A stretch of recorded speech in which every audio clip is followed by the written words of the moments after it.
The tunnel wasn't supposed to make sounds like that. Not at this hour. Not on a job site that had been shut down for the night, gates locked, generators silent, and the orange roadwork ahead signs left standing like tired sentries in the dark. But at 5:18 a.m., with the sky still bruised purple and the mountains just beginning to sharpen into shape, a sound floated out of the tunnel mouth that didn't belong to wind or water or stone. A whistle. Thin at first, like someone testing air through cracked lips. Then again, stronger, more urgent. Three short notes that bounced off the concrete lining and returned as a ghostly echo. Evan Park heard it and froze mid-step with his thermos in one hand and his hard hat in the other. He had been on this project for 8 months, reinforcing the old Granite Pass service tunnel that cut through the ridge to carry utility lines in a narrow maintenance road. The tunnel was a relic from decades ago, bored through rock back when the county had money and optimism. Now it was being upgraded, new lighting conduits, strengthened walls, improved drainage. It was a straightforward job, as straightforward as anything involving heavy equipment in confined spaces could be. The crew's morning routine was always the same. Roll in before sunrise, safety check, radio test, walk the entrance, then start the compressors and lights. That morning, the routine broke the moment Evans saw what was sitting in the entrance. A bobcat. It was planted directly on the gravel apron before the tunnel mouth, dead center, like a living "Do Not Enter" sign. Tawny coat with dark spots, tufted ears upright, short tail tucked close. Its eyes reflected the dim floodlights mounted on poles, pale gold and steady. It wasn't pacing. It wasn't hissing. It wasn't trying to sneak around. It simply refused to move. Evan's first thought was rabies. His second was that somebody had abandoned an exotic pet. His third was to back up and call it in before anyone did something stupid. Behind him, another truck door slammed. Voices floated across the quiet site. "Yo, Park, why'd you stop?" Evan lifted a hand without turning. "Hold up. We've got wildlife at the entrance." Boots crunched as Foreman Luis Ortega and two crew members approached. They stopped short when they saw the bobcat. Luis let out a low whistle of disbelief. "That's a bobcat." "No kidding," Evan muttered. One of the younger guys, Travis, pulled out his phone immediately. "Dude, that's insane. It's like guarding the tunnel." "Put the phone away," Luis snapped. "Nobody crowds it. Give it space."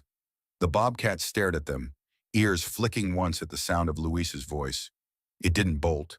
It didn't crouch. It just sat, unmoving, as if it had been waiting for exactly this moment. Evan's skin prickled. "Why isn't it running?" he said quietly. Luis frowned. He'd grown up in the foothills. He'd seen bobcats before, usually just a flash of fur disappearing into brush. "If it's not running, it's either sick," he said, "or it's got a reason." As if to answer him, the bobcat turned its head slightly toward the tunnel, and for the first time Evan noticed the way its body was angled. Not toward the road, not toward the trees, but toward the darkness inside. It was listening. Then the whistle came again. 3 short notes. Closer now, somehow. Or maybe Evan just heard it more clearly because everyone had gone silent. The sound ricocheted out of the tunnel, thin and desperate. Travis lowered his phone slowly. "What was that?" Evan's mouth went dry. "That's not wind." Luis's expression hardened. Everybody stopped talking. They listened. There it was again, faint, uneven, and unmistakably human. A whistle followed by a weak shout that collapsed into a cough. "Help!" Evan's stomach dropped so hard it felt like stepping off a ledge. Luis snapped into action. He grabbed his radio. "Site control. This is Ortega. Possible person inside the tunnel. We're hearing distress calls. I need emergency services notified. Now." Static crackled, then the site supervisor's voice. "Say again?" "We've got a distress whistle coming from inside the tunnel," Luis said, voice sharp. "Possible trapped worker or trespasser. Call 911. Evan's brain raced. The tunnel had been sealed at the far end overnight. The night watchman did rounds, but the site was big and the tunnel was long. Someone could have slipped in yesterday evening and gotten stuck. Or a worker could have gone in late to check equipment and had a collapse. Or a fresh wave of fear hit him. There had been a small rockfall warning last week. They'd shored it up, but tunnels were honest in one way. If they wanted to take you, they took you. The bobcat remained seated at the mouth, eyes fixed on the darkness. It didn't look afraid. It looked tense, like a coiled spring holding itself back. Luis stepped forward slowly, palms open. "All right, buddy," he murmured as if the animal was part of the crew. "We hear it. We're going in, but you gotta let us work." The bobcat didn't move. Evan glanced at the entrance geometry. The tunnel mouth was wide enough for a maintenance truck, with a concrete lip and drainage channels along both sides. The bobcat was exactly in the path where they'd roll equipment in. If they tried to drive around it, they'd risk hitting it, or it might panic and bolt inside, toward whatever was happening. Lewis turned to Evan. "Get the confined space kit," he ordered. "Gas meter, harness, spare headlamps, and grab the thermal camera from the trailer." Evan nodded, legs suddenly heavy. He sprinted toward the equipment trailer, heart hammering louder than his boots. He yanked open the door, grabbed the kit, and ran back, the strap slapping his shoulder. When he returned, the bobcat had shifted, just a little. It wasn't leaving, but it had moved to the side of the entrance by a few feet, as if making a narrow lane. Not enough for a truck, enough for people. Evan swallowed hard. "It's letting us pass," he thought, and the idea was so absurd it made him dizzy. Luis took the gas meter from Evan and clipped it to his vest. "Nobody goes in alone," he said, voice firm. "Evan, you're with me. Travis, you stay out here and keep eyes on the entrance. If we lose radio contact, you pull us out. No hero stuff." Travis nodded, face pale. "Got it." Luis strapped on a headlamp, then looked into the tunnel mouth. The darkness swallowed light quickly. The air that drifted out smelled of wet stone and cold concrete, with a faint metallic tang. "Hello!" Luis shouted into the tunnel, voice echoing. "This is the construction crew. Whistle again." A pause. Then the whistle. 2 short notes. Then one long, wavering one. It sounded closer to the ground now, like someone lying down. Luis didn't wait.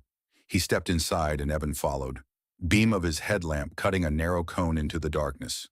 Behind them, at the very edge of the entrance, the bobcat sat again, watching. The tunnel interior was colder than outside, and damp. Water dripped from the ceiling in slow ticks. Their footsteps echoed, boots scuffing grit.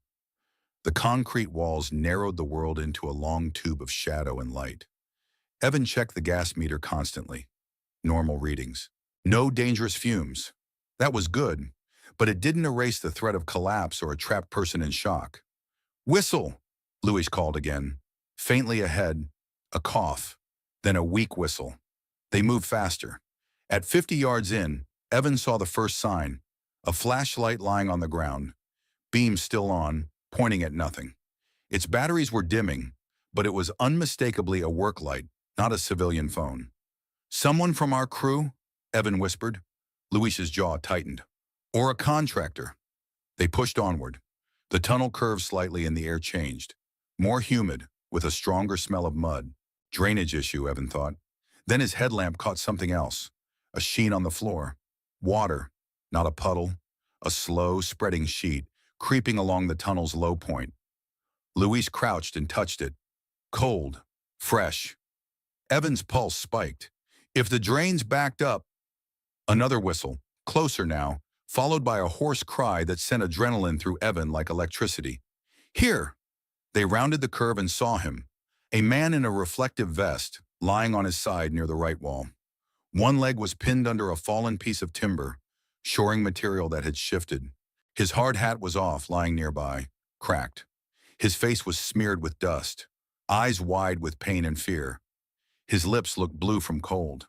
He tried to whistle again, but only managed a broken wheeze. Luis dropped to his knees beside him.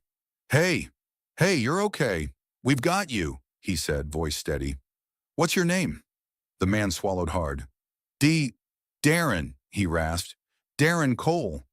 Evan recognized the name. Darren was a subcontracted electrician who'd been on site last week running conduit near the far end. "What happened?" Evan asked, already scanning the timber and the man's pinned leg. Darren's eyes flicked toward the ceiling as if expecting it to fall again. "I came in late to check the junction box, heard water, then the brace slipped. I fell. My leg. I couldn't stand. Radio got smashed. He coughed, grimacing. I've been here all night.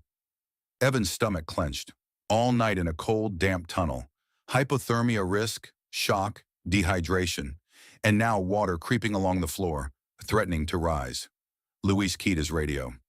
We have a trapped worker located approximately 80 yards in. Leg pinned under shifted shoring timber. He's conscious. Need rescue team, medical and lifting equipment at tunnel entrance. Also possible water ingress. Check drainage immediately. Travis's voice crackled back, tight with relief. Copy. EMS is on the way. I'm bringing the jack and cribbing to the mouth. Luis turned to Evan. Get the thermal camera on him. Check circulation in the leg. We need to free him without crushing anything. Evan pulled the thermal camera from his pack and aimed it at Darren's leg. The image showed cooler temperature below the pinpoint. Restricted circulation, maybe. Not good. Darren, Evan said, keeping his voice calm, I'm going to feel your foot. Tell me if you can move your toes. Darren's face twisted. I can't feel much. Evan's heart sank. Okay, he said softly. We're going to get you out fast. They worked with what they had.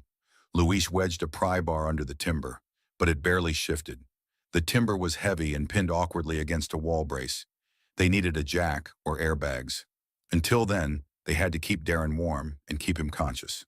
Luis draped his jacket over Darren's torso. Evan pulled out emergency heat packs from the kit and placed them under Darren's armpits and along his groin. Core warming points. Stay with us, Luis said firmly. Keep talking. Keep breathing. Darren's eyes fluttered. I heard something outside, he whispered. Before sunrise, like screaming. Evan's throat tightened. He pictured the bobcat at the entrance. You heard that? Evan asked quietly. Darren nodded weakly. I thought I was hallucinating. Luis and Evan exchanged a look. Minutes later, the sound of boots and equipment echoed down the tunnel. Travis arrived with two other workers, bringing a compact bottle jack, cribbing blocks, and a second gas meter. They set the jack carefully against the timber, building a stable platform with blocks so it wouldn't slip. Ready? Luis asked. Darren's jaw clenched. Just do it. They pumped the jack slowly. The timber rose a fraction of an inch. Darren gasped, pain sharp. Evan watched the leg, hands hovering, ready to stop if it shifted wrong. Another fraction. Luis slid a block in to hold the lift. Good, he murmured. We're getting there. They lifted again, just enough to relieve pressure. Evan gently tugged at Darren's pant leg, checking for movement. The leg was still pinned at the ankle, but looser. Almost, Evan said, voice tight. One more pump. The timber creaked, then settled higher. The gap widened. Now, Luis said, pull him. Evan and Travis supported Darren under the shoulders, while Luis guided the leg free. Darren cried out, then choked it back. Eyes squeezed shut. The leg slipped out of the pinch point, and Darren collapsed forward, sobbing once. Not from emotion exactly, but from sheer relief and the body's sudden permission to feel again. You're out, Evan breathed. You're out. They got him onto a makeshift litter, 2 poles and a stretcher tarp from the confined space kit, and began the careful walk back toward the entrance.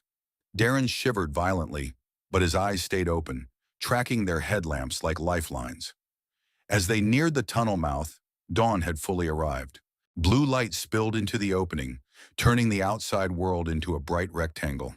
And there, exactly where Evan expected and still couldn't believe, sat the bobcat. It was just off to the side of the entrance now, perched on the gravel like it had never moved. Its ears were upright. Its eyes tracked the litter as it emerged. For a moment, everyone slowed, startled all over again. Travis whispered, "It's still here." The bobcat stood. It took 2 cautious steps forward, stopped, and stared at Darren on the stretcher. Darren's eyes widened. That thing I heard," he rasped, voice barely there. It was screaming." Evan swallowed, feeling his own eyes sting. "Yeah," he said softly. "It was." The bobcat blinked once, slow and steady, then turned its head toward the road as the wail of approaching sirens drifted up the valley. It had held the line until help was real. When the first ambulance pulled up and paramedics rushed in with a real stretcher, the Bobcat finally moved. It trotted a few yards away, then paused at the edge of the tree line, looking back one last time at the cluster of hard hats and uniforms around Darren. Then it vanished into the brush, silent as smoke. Later, after Darren was loaded into the ambulance, hypothermia, crushed ankle, but alive. Luis gathered the crew at the entrance. His face was drawn, eyes hard. "This tunnel stays closed," he said. "We're inspecting every brace and every drain line. Nobody steps inside without a buddy and a radio check. Understood?" Everyone nodded, shaken. Evan stood a little apart, staring at the gravel where the Bobcat had sat. He didn't like stories that made the world feel magical, because magic was a distraction from safety. But he also couldn't shake what had happened. A wildcat had sat in the tunnel mouth and refused to move until workers stopped treating the morning like routine. It had screamed until someone listened. And inside the cold concrete tube, a man had kept himself alive by whistling, 3 notes into darkness, until the outside world finally answered. When Evan packed up his gear that day, he found something near the entrance. Small paw prints in the dust, leading toward the tunnel and then away again. As if the Bobcat had walked up to the darkness, heard what was inside, and decided it could not leave. Evan stared at the prints for a long moment, then looked into the tunnel, now lit and ordinary and newly terrifying. He didn't know why the Bobcat had done it. Maybe it had heard the whistle and been drawn by curiosity. Maybe it had sensed the water and the danger. Maybe it had simply been there at the exact wrong time and then refused to let the wrong thing happen. But Evan knew this. The whistle hadn't been the only alarm that morning. Sometimes the first warning comes on 4 quiet paws, planted at an entrance, refusing to move until humans finally hear what's calling from the dark.